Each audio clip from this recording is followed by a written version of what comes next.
Way back. Hello, everyone, and welcome to K6 Office Hours. Today, first let me introduce myself. I'm Nicole van der Hoeven. And I'm not Nicole van der Hoeven, but Simon Aronsson. Sometimes he is, today he's not. I'm Nicole sometimes too, but yeah, today I'm Daniel. I'm a site reliability engineer at K6. So we all work at K6. But Danielle is special because he's our guest today and he's here to talk about observability. This is actually his second time. I think you're the first guest that we've had that's actually come back for seconds. So I don't know if that's a good thing or a bad thing. You have to tell us afterwards. But why are you so interested in observability? It's fun. I mean, I like observability because it enables you to ask better questions about your systems, right? And I think that's pretty cool. Us, that we're like a load testing company, I think that Yeah. we're pretty interested on that. But yeah, personally, from that observability landscape, I'm personally interested in distributed tracing. Actually, I'm a maintainer of one distributed tracing tool. So yeah, happy to be here to talk about this thing. Actually, before we dive in, a few things that I wanted to mention. First is that we're actually hiring at K6. We thought that this might be a good way to talk about it as well because we need people and we want cool people that we will actually enjoy working with. Fully remote positions, but you can have a look at that link that I just posted in chat. But we are looking for another developer advocate like me and Simme, but specializing in site reliability engineering, ideally. We need a Go developer for K6, the actual OSS tool.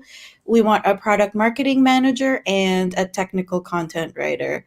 But really, we're always looking for good people. We try to get the people first and then find places for them. So check out that link if you want to come and work at the most awesome company. We might be a little biased though.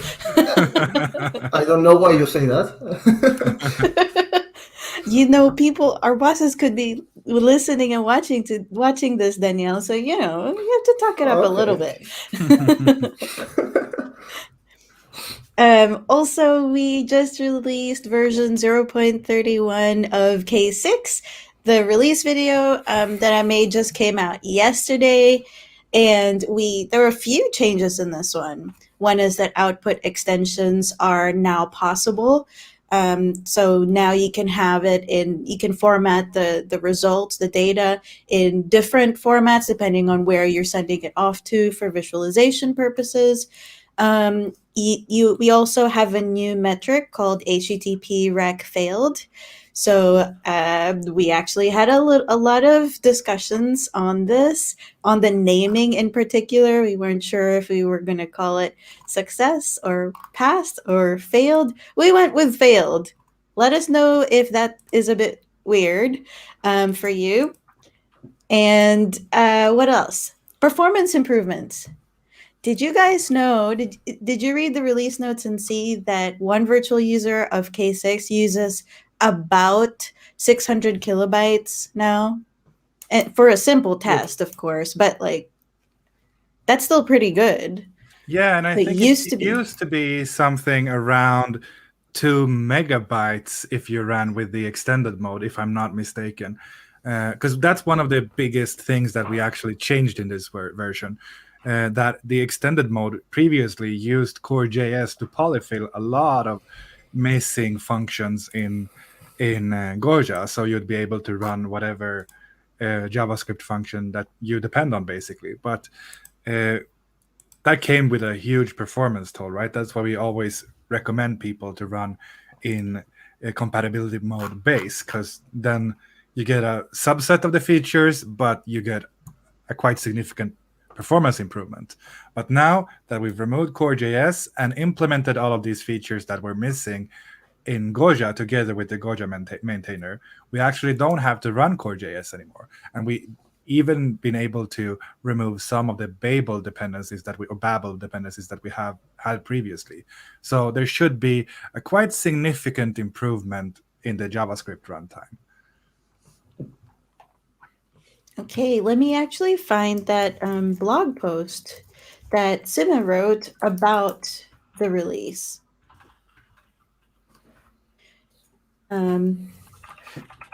Here it is. I'm just posting it into the comments now so you can read more about the features that we mentioned.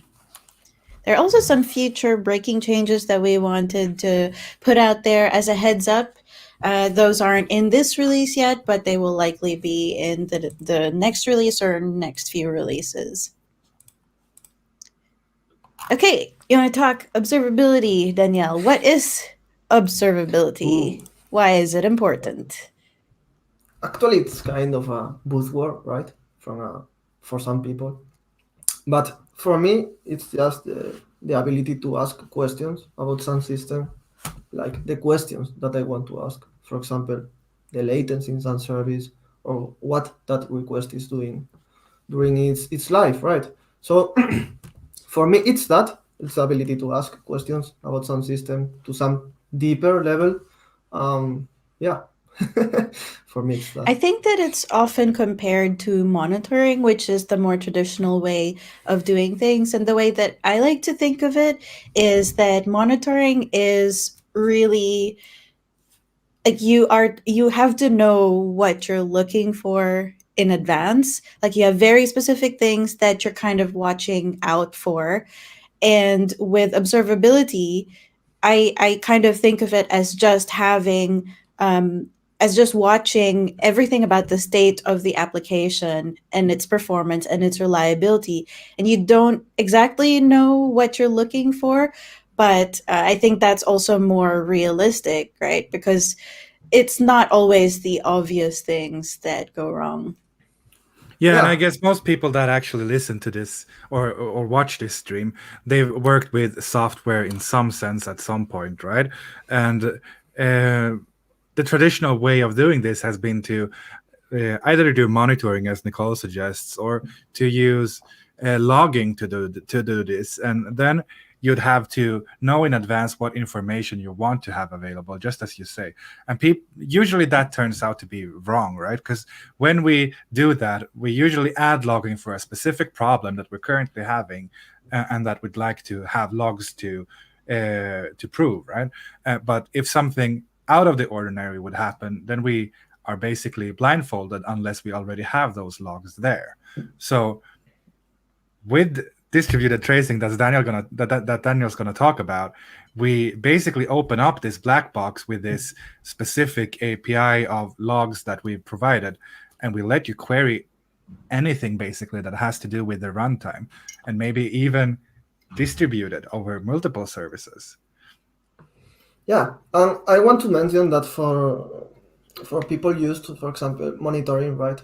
Observability is not something new. It's just this mindset around services, right? Where you want to observe more things. And there are like three main verticals or three main pillars, right? You have these metrics, you have these logs, and you have these traces. Each one of these can be used for pinpointing different issues or understanding the why, the what, and the where, right? Of the different things on your system. But none of them are like valid, like gold valids or something like that. I mean, each one has its own use case. All of them are like complementary, right? Have different costs and different use cases. But yeah. I really like what you said, Danielle, in the presentation that you just gave, actually, that I've heard a few times now. I even wrote it down. I think you said metrics tell us what is happening and how bad things are getting. So those are things like CPU and memory and network and I/O. Those are, I think, the more traditional ways, the more traditional ways to measure performance that people are aware of. And then logs are why it's happening. They take those metrics and then kind of put more of a context around it. So it was happening around that time that might have affected them. And then traces, you said, are where it's happening. Can you talk a bit more about that? Yeah, first I want to say that actually that was said by Joe from Grafana Tempo yesterday at the meeting. Okay. Kudos to Joe for that. I will send later like the link on the streaming for that Tempo community meeting. You should check that out. But yeah, so traces evolve around the thing that, okay, we have a distributed system, right? We are not running a monolith and we have a lot of services, right? So when we make some request, the request is going to call some other service. And if our architecture is complex, probably we don't know what services this call is calling or which ones not. So distributed tracing is a tool that evolves around that context, right? And that helps you understand the full trace for some requests, like all the services that it touches, the different things that happen in each service. And you can append information to that trace, like for example logs and tags and a lot of information to better understand what happened where. Yeah, and reuse that knowledge from logs. Yeah. Okay, so it seems to me that unlike metrics and logs, so metrics and logs both kind of monitor events that are occurring on the side of the application, like the actual components. But distributed tracing kind of looks at a request and follows it as it goes throughout the application. Is that accurate? Yup. Yeah, actually, it's pretty accurate. But yeah, actually, I like a lot what Joe said. I really think that metrics are a really cool tool to understand like what's happening on the system. The system is down. We are serving the customer like well. The latency is okay or not. Um, and yeah, you can use the logs to really understand the why and the traces to understand the where. Yeah. So I know that I was talking to you, I think last week, about my own little project, and I was asking you which one I should set up first. And you said start with the metrics and the logs. Why is that? Yeah. It's easier. I think these things are like the metrics and logs are the easier to understand and the easier to implement. I mean, for logs, you almost need anything. You need some place where you want to put the logs, and you need like a way to search those logs. But maybe some file is enough for now, right? I'm using grep. So the important thing is to start logging things. And on the other hand, metrics are like easy to understand for people. I mean, a lot of people are like used to that concept and to the different types of metrics. Yeah, I think those two are like the most easiest ones to get started with. Tracing is like a major time investment, and probably if you don't have like a distributed architecture, you don't need tracing. It's useful to trace what's happening inside one service, but yeah. Okay. And so the tools that we would normally set up for metrics and logging, can they also be used for distributed tracing? Usually not. There are like tools only for distributed tracing, but some vendors and even some open source tools like the Elastic Stack are like developing like tracing counterparts. But it's like a different subset of tools. Yeah, you can't reuse, for example, Loki, that is a log aggregation system for traces.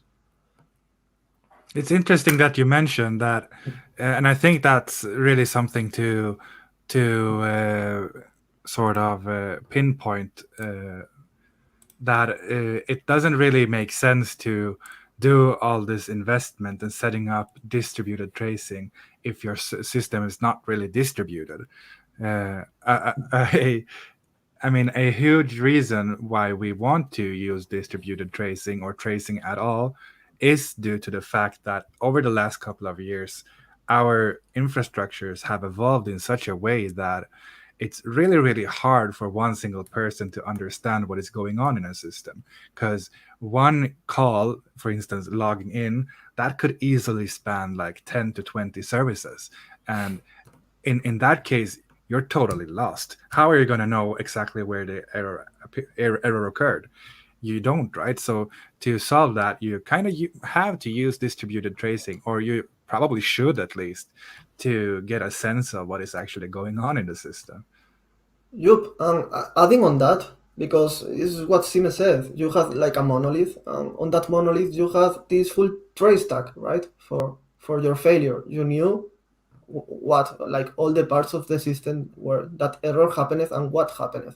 But if you have 10 services, let's say, nothing too big, if the order service fails, who knows if some other service is failing too. I mean, there's these relationships that maybe you don't have in mind. Yeah, that's where distributed tracing shines from my point of view. Yeah. So how would you both relate this to load testing or performance? Simme, I see that you want to go ahead. I actually think that that's quite hard, and because when we do load testing, at least in general, then we usually use some kind of a significant load, right? That might be 100 virtual users doing 1,000 requests per second for a continuous amount of time. So that would actually generate quite a huge amount of traces in that case. So maybe in that case, the selling point for distributed tracing would rather be to look at the ones that are failing, or to look at a subset of samples to just get an idea of what's going on. But I haven't really tried it. Maybe then Daniel has. I'm not sure. But it would actually be interesting to be able to pull the trace from the load test to make sure certain conditions are fulfilled for each iteration, for instance. But I don't think we're really there yet. Yeah, you can totally do that, and actually it will be quite easy. I mean, these tools usually have some API, and you can query the data and process it with whatever you want. But there is a problem, and it's that usually the load generator is not instrumented. It's not generating that trace. But that's a different problem, right? Yeah. But yeah, actually I think that would be like a really good idea. But you have to do that on some sample of traces, not on all of them, because that's not feasible too. So I think that load testing is only a subset of performance testing in general, right? And our guest next week will probably talk more about that. But I think that there's a lot that you can learn without actually running a load test. Like I actually just when was that? I think it was Tuesday. I'm not sure now. I did the Gremlin boot camp. So I ran, chaos experiments on Gremlin, and the thing about that is, once you fire off a Gremlin, once you launch an attack, like a latency attack, or if you shut down a node, it's not actually, because Gremlin is so easy to use. It's not difficult to run this experiment. It's way more difficult to figure out how the application behaved. So I kind of look at observability as a way to figure out these things, like how did the application actually respond to it? And it's the same thing when you're doing like disaster recovery. There's no point doing it if you're not going to also be monitoring it or watching it in some way. If your servers aren't instrumented, there's nothing to see. You're kind of guessing, right? Yeah, and that happens too with load testing. I mean, if you are like hammering this endpoint, just seeing it from the outside, you don't get the full perspective, the full view of the system. And being able to inspect some traces on how that load, or how that user will like experience the internals of the system, how that database will like react under that load, for example, is quite interesting. Simme, are you okay? Yeah, I'm okay. My camera, I have a new camera, just so everyone on the stream knows. I've finally bought a DSLR camera to help with having a better picture on these streams. But since I'm still figuring it out, some minor weird things might happen along the way. So please bear with me as I try to get this to work as it should. You're improving your own observability, right? So you both have Yeah. Next thing you'll need a video switcher, so you can like be looking at something like this and then switch to this camera, like you're reading the news. Sorry, okay, that was a tangent.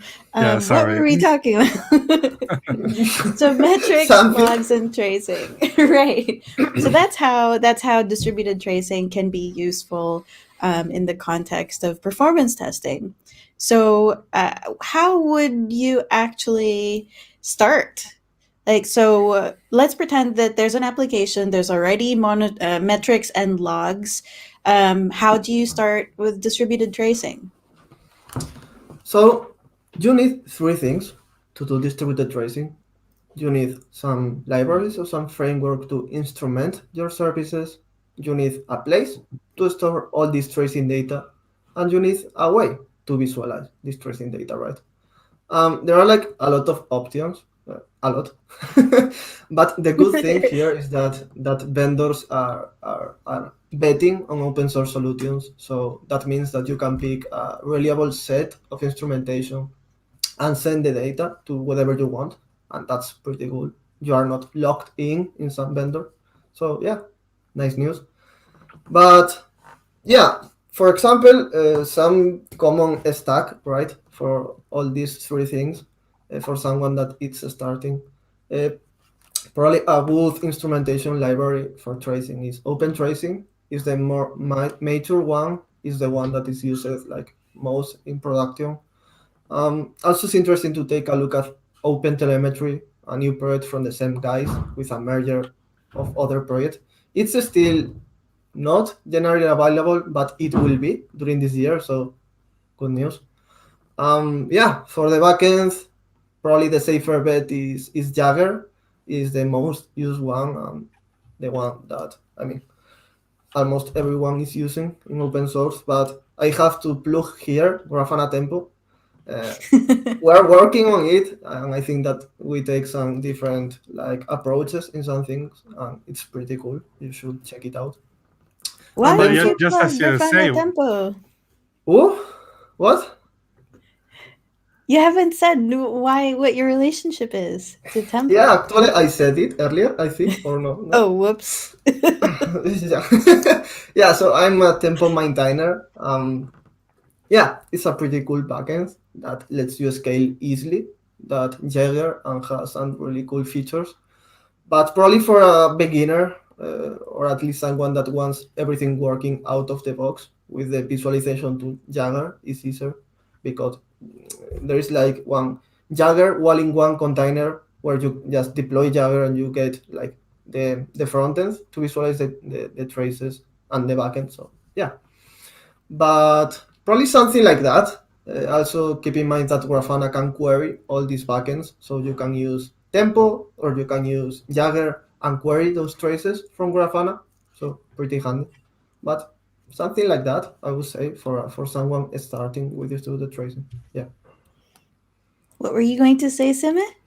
Yeah, I was just going to say that I think the hardest challenge in moving between different different stacks or different components in the stack when you do this right now, that would probably have to be to just kind of move the data between the actual backends, right? But except for moving the data, which might take time if nothing else, it's just as you say, you can just switch out one component for someone that you like, for some other component that you like better. And it's kind of nice to have this possibility to go between best of breed tools just as you please, and not having to commit and have some kind of vendor lock-in or things like that we're used to in this line of work. Yeah, and actually one project that I'm very, very, very excited about is the Open Telemetry Collector. The Open Telemetry Collector is like Fluentd, like for traces or something like that, or Telegraph. and it lets you ingest from a bunch of receivers that you configure, like with different formats, ingest tracing data, process that data, and export it to some other place. So, for example, you can use, for example, on your software, on your instrumentation, you can use the Jagger exporter, push this data with the Jagger format to the collector, and from the collector ship that data to Datadog, to Honeycomb, or to your Jagger instance or to your Tempo instance. So it's pretty flexible and lets you like swap everything. Okay, so to walk this back for a noob like me, first we need to find a way to instrument on our application, our server. So when we say instrument, we mean like we're running some sort of agent. Is that what you mean by it? When we speak about instrumenting, we speak like the same that like with when you instrument metrics, you have to change your code, are some things that you want to measure, you have to create these traces, all these things.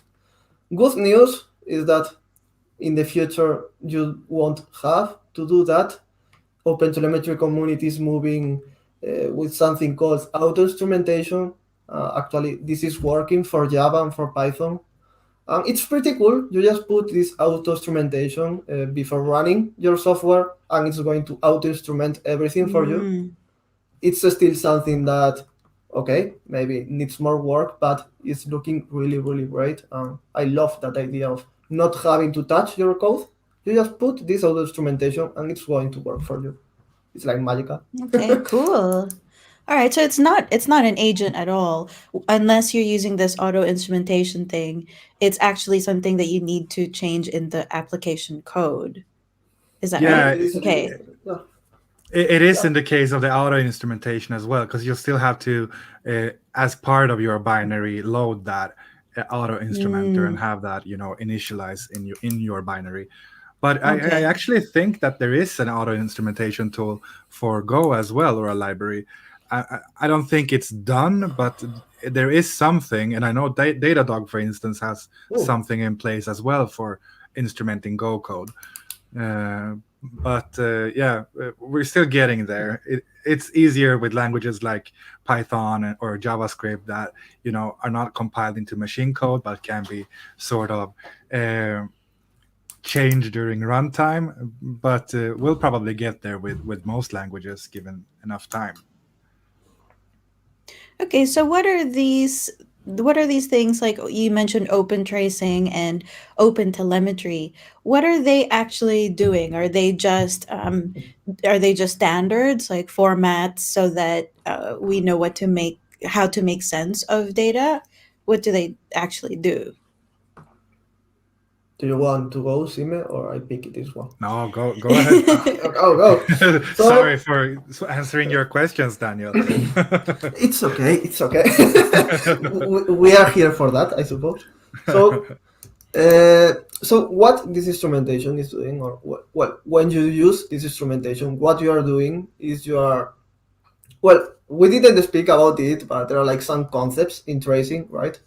There is something called span. Is the minimum like unit of work that you are measuring. This span has some information, some name, some start and end timestamp, can have some other metadata, some ID also too. Then you have the trace, right? The trace is composed of these units of work. Maybe one span is an HTTP request or a function call or whatever, right? And the trace is the relation, like a whole bunch of spans that have a parent-child relationship between them. So So can I explain it to see if I understood correctly? please, yeah. It sounds like a span is just a thing that says, hey, it took this long to perform this task or operation. And then the trace is actually seeing those spans in different, like following the path basically through different operations. Did I get it right? Exactly that. Yeah, it's like the full request. The trace is the full request composed of multiple spans. Yeah, exactly like that. Um, and then there is something called context. That is some information that all the spans share, the information about the trace, right, and some other metadata that you can put. But once you know that, what you can do with instrumentation, or what the auto instrumentation is going to do for you is that you can measure parts of your software. You can measure how much that function call takes or that HTTP request. And the good thing is that you don't have to do these things manually because, for example, in Python, instrumenting requests library is something that everyone is doing. So there are these little helpers that you can import on your software and just say, hey, instrument Flask, and it's going to instrument Flask for you or requests or whatever library you are using. But you can go with the manual approach. I want to measure this function, for example, and do that and create a new span. So yeah, it's pretty flexible on that aspect. You can just do whatever you want. So do you have, I don't know, in your countries, if you have these things, in the Philippines we call them e-pass, and it was like when you go through like a certain tollway, you have this little RFID thing that kind of, it's a tag basically, and when you pass through a certain tollway, instead of actually paying the toll, it just goes beep, and then the information that you were there at this time is registered and you get charged for it basically. Do you have those as well? You have that? No, no, we don't have that. Oh, Yeah. okay. No, Spain has that as well. You mean in Yeah? a car, right? Yes, in a Yeah. car. I might have forgotten to mention that part. That's quite common, at least in the southwest of Spain, Yeah. that you actually have a box in your car that registers once you go through. Oh, okay. I was distracted with the code. I didn't understand the code thing. But yeah, you're right. I mean, you can buy some kind of hardware and put it on your car. Yeah. Yeah. Okay. Yeah, I got you. So is instrumenting, sorry, so where I'm getting at with this is that's kind of what I think of the instrumentation. Like they're like the tollway that are like beep, okay, that one went here, took this long, send it off. Here's all of the metadata. This person was here, this car, like all of that information packaged up. Okay, next one, beep. Okay, that's where that went. Does that sound right? Yeah, but with the Yeah. added data of like, okay, so Nicole was wearing this T-shirt and she had chicken for lunch, for instance, and whatever other data that you might want to know about that, as opposed to, for instance, Wearing Esperanto t-shirt. as opposed to, for instance, monitoring, where you maybe would just know that one car has passed. Okay. So like license plate information and registration details, owner, that kind But of thing. also events that happen during that travel. For example, if someone says you hi and you Right. think that that's important, you can add that to the trace as a log line. So yeah, it's pretty flexible. What track you have on your stereo in the car, all of these things. That's too much instrumentation. We don't want that. Okay, so that part is done. We have the instrumentation set up on the application side. Now we have to find a way to put, like, where are we going to put all of that data, and we have to kind of ship it off to somewhere else that will be able to understand all that, right? Yup. So for example, with OpenTelemetry, once you have instrumented your application, you can just swap and pick the exporter that you want, and you can set that data to that exporter on the format that you want. If it's Jagger or, for example, Tempo accepts Jagger like format, so you can just pick the format that you want, export it that you want, and ship the data. It's really, really flexible. Do you have any idea of how the data is stored? That's something that I've been thinking about that I don't know the answer to. Is it stored in a regular relational database, or is it a time series database, or So that depends on the backend. I'm not very familiar with the Jagger backend, but I think that they use Elasticsearch and index all the data, I think. But What for about example, Grafana? yeah, for example, in Grafana Tempo, we use object storage. So we make Okay. we have something called TempoDB that is a key value database on top of object storage, and that means that you can only query traces by the trace ID, but that also means that it's way easier to maintain than Elasticsearch, cheaper to scale, and it's really, really performant on that thing. So Would that allow you to use different kind of storage backends for that as well? Could you, for instance, say that I want my objects to be stored on S3 in a bucket or something like that? yeah, Would that? actually, we support the S3 API, so any S3 Mm. compatible backend will work. But also things like Azure storage or GCP storage. I mean, we support a bunch of backends. Yeah, so it's pretty fun. That's actually really cool. Because one of the hard things usually, or at least in my experience, is that it almost requires a DBA to just shift around the database servers to have things up and running. But if you can eliminate that and maybe even use infrastructure as code or something similar, GitOps or something to have that infrastructure set up or tear down, then you basically have distributed storage with zero maintenance. That's really cool. And the cool thing is that if you like that architecture where you use object storage to store these things, right? Grafana Loki, that is a log storage system, works the same way, and Cortex, that is a Prometheus storage system, works the same way.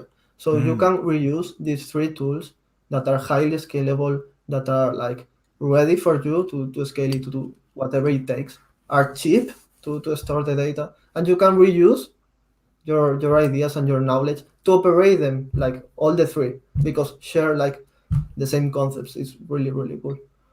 It sounds like this would generate a huge amount of data, though. I'm thinking, how do you usually? Maybe this is you don't have to answer this because this is a quite detailed question. But how would you go about making sure that your data does not just explode and you have your service running for a week and then you have 3 terabytes of distributed traces in your object storage? Traces are going to grow, right? But right now, for example, Tempo supports one service called the compactor that is going to crawl over this data and it's going to compact the traces. So yeah, there's like this service. So when you say But compact, do you mean aggregate? no, compact the blocks, like make the blocks smaller, because Okay. we're entering deep waters, but that's like Tempo internals. But about the question that Simme is asking, it's interesting to know that you can configure the retention on Tempo. So all the traces that are like older than 1 month, for example, will be deleted. So yeah, you can configure. Is there an option to kind of aggregate it and make it less granular but keep it for longer? If you know what I That's mean. done. Yeah, but I think that you are thinking about maybe sampling, and you have to do that before storing the traces. Yeah. I mean, picking a subset of traces that are important for you, Okay, and right, that removing the makes other sense. ones. Yeah. Okay. Do you have something ready to show off?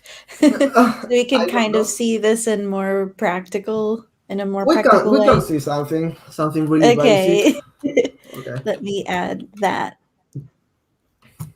Once I'm ready or not? People listening me. Oh, sorry, I already did it. Are you not ready yet?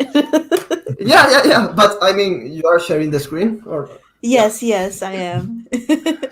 Daniel, Okay. what are you doing on the JMeter website? I thought you What? were working for K6. I don't know what you're talking about. So we're going to use this demo. Everyone can follow this demo like with me if they want. You only need to have Docker and Docker Compose installed, so pretty easy. So we have this application. It's an application composed of 2 services, a service called foo and a service called bar. These services are written in Python and are instrumented using OpenTelemetry, right? This is like a Docker Compose setup. So we also have an OpenTelemetry collector, we have a Tempo instance, and we have a Grafana instance. What we are going to do? We are going to run some basic key6 test. We are going to generate some load, right? And we are going to inspect those traces and see how those traces look like. So yeah, let's go ahead. Okay, so I have cloned this repository beforehand, so This is the same repository that you saw. This is the, yeah, let's go ahead and launch the setup first. Feel free to speak about things while I'm doing this, or people will. Yeah. So what exactly are you doing here? So I'm starting with Docker Compose. We are going to build and run the services. Docker Compose is a tool to schedule or to run multiple containers, right, with Docker. I have here this foo service, this bar service, and the other services that I mentioned, like on the diagram. So I started these services. Now we're going to check that everything is working. Docker PS. Okay, all the services are running. We're going to check that Grafana is working. Grafana is on this port. Okay, Grafana is working. Nice. By the way, could you also talk about, I've never used Tempo. I have used Grafana. So what is Tempo? It's like part of the labs, right? Grafana labs? So Tempo is a project by Grafana Labs. It's an open source project. And it's just a distributed tracing backend, right? The same way you can store traces in Jagger, you can store traces in Tempo. But Tempo has this different architecture, the one that we talk about with Simme, where you can scale a lot and very cheaply, and it's very interesting to operate and to use.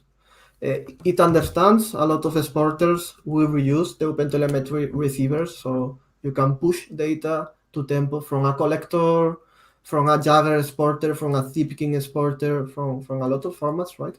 And I think that's pretty cool. So here I have this Tempo instance, and I have added this instance as a data source on Grafana. So by having this, we can go to the Explorer and we can see that we can query Tempo.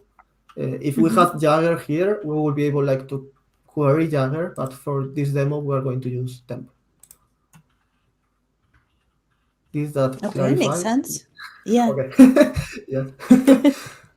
It's my first time making a demo on a live stream. It's okay. Okay.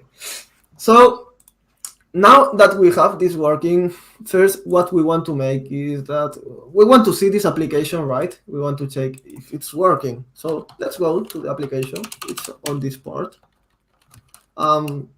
It's something like this. So when you call the foo service on the foo path, you're going to get foo bar, because the foo service is calling the bar service and is saying, hey, give me bar, and it's going to return that for you, right?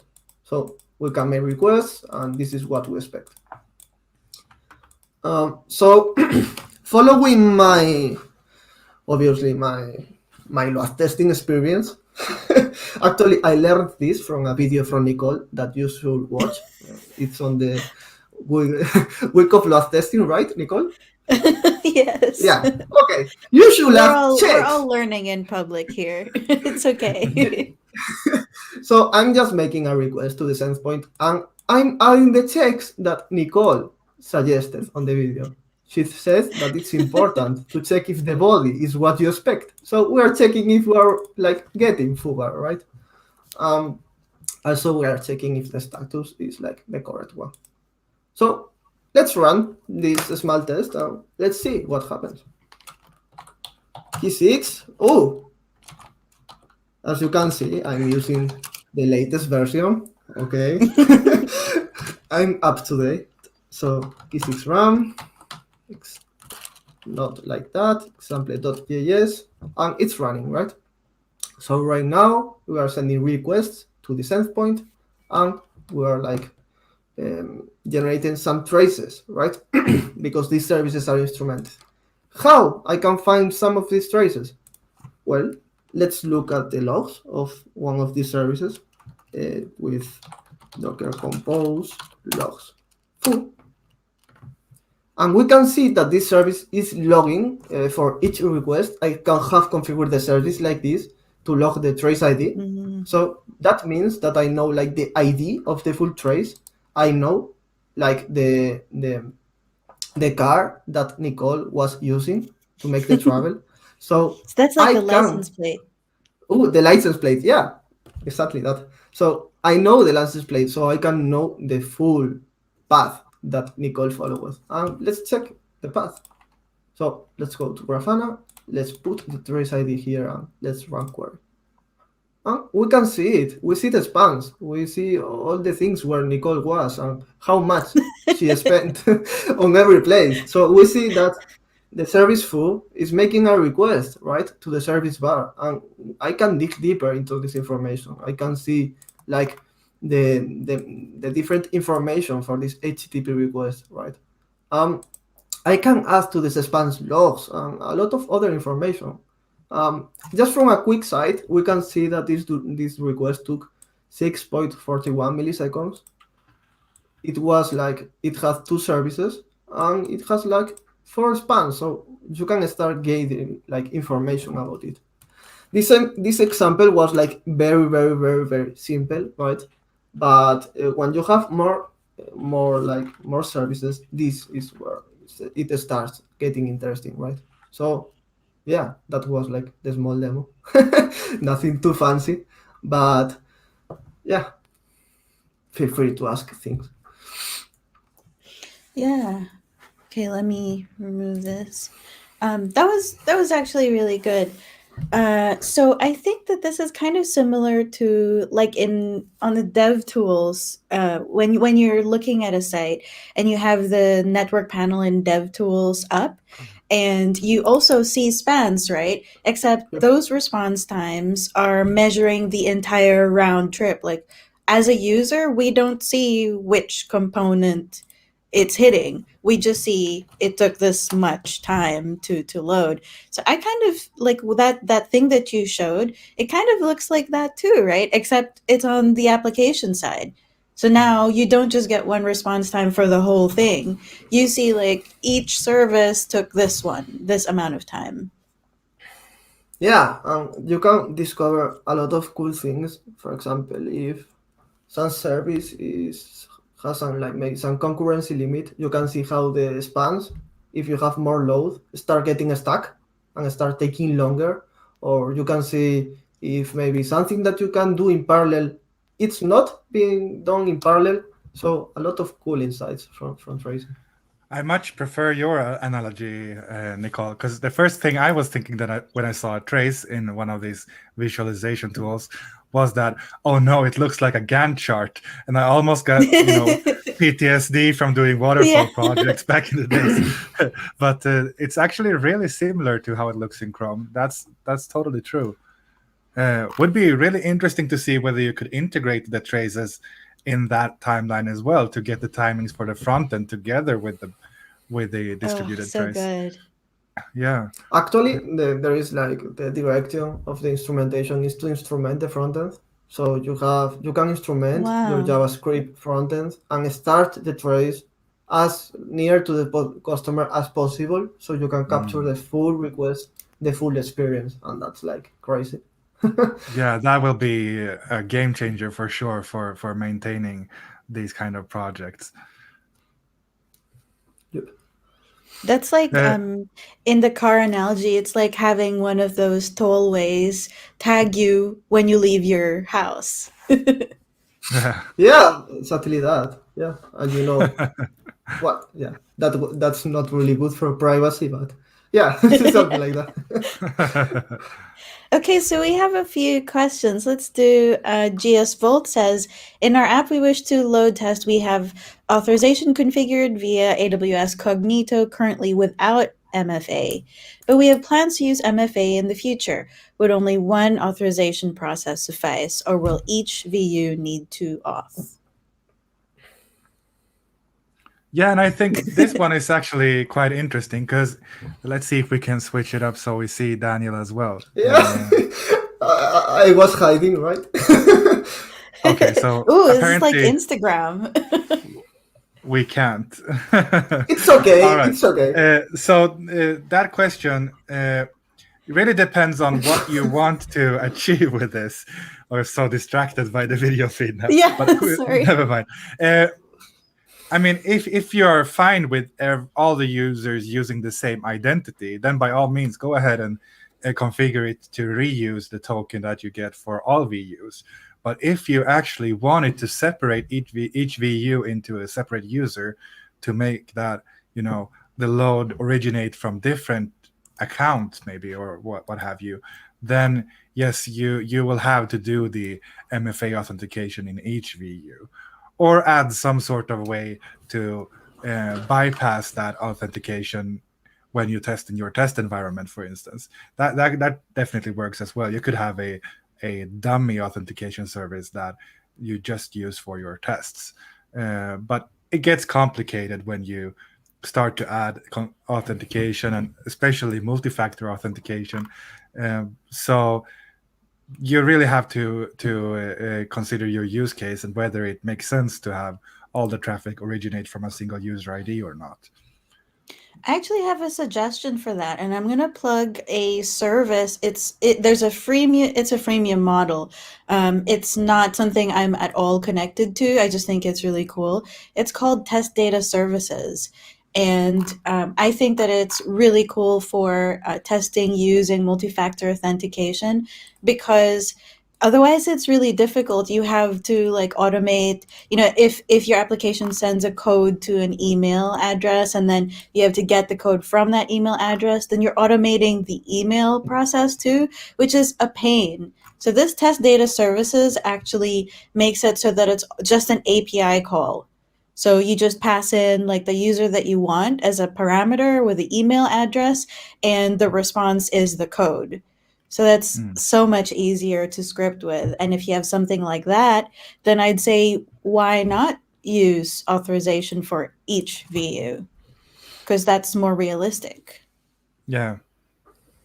But this question has a lot of nuances, of course. So I would suggest, Vault, that you go to the community forums at community.k6.io and you raise the question there.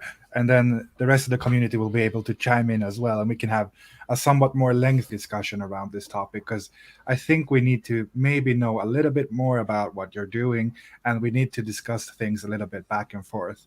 So that's what I'd recommend. But you can also reach us on Slack, of course, if you want to discuss it in private. Both are available.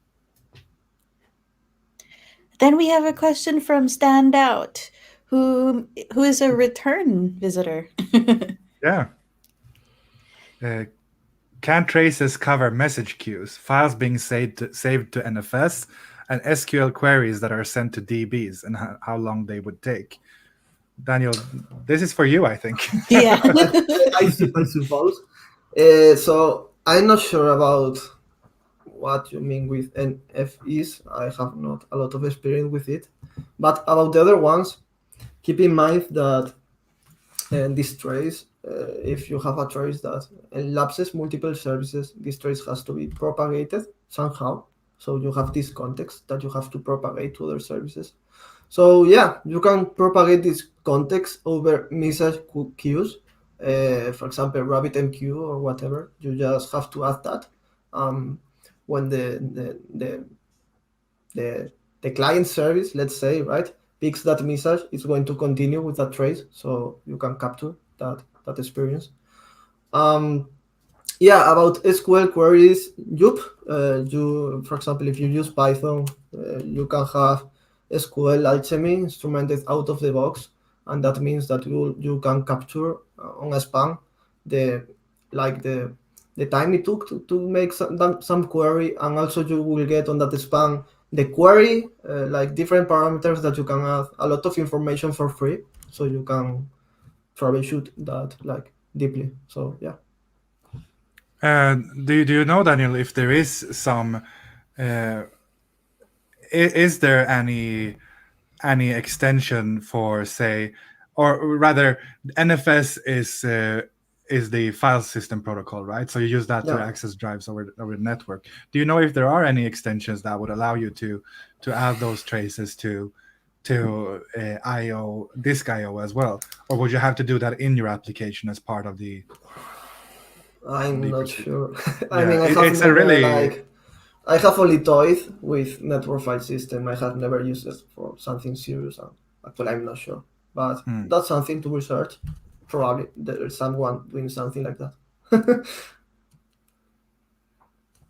Yeah, and it's I guess it's the same there. That Stan, you're more than welcome to come to the community forums and we can discuss it a little bit Yeah. more in detail.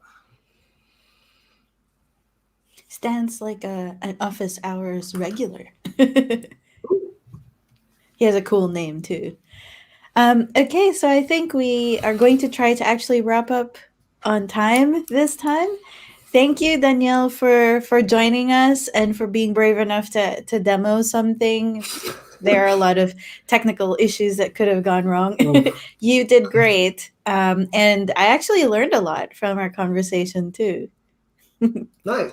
Actually, thank you for inviting me. I'm happy to talk about observability when I can. So You're so, always yeah. welcome back. So whenever you want.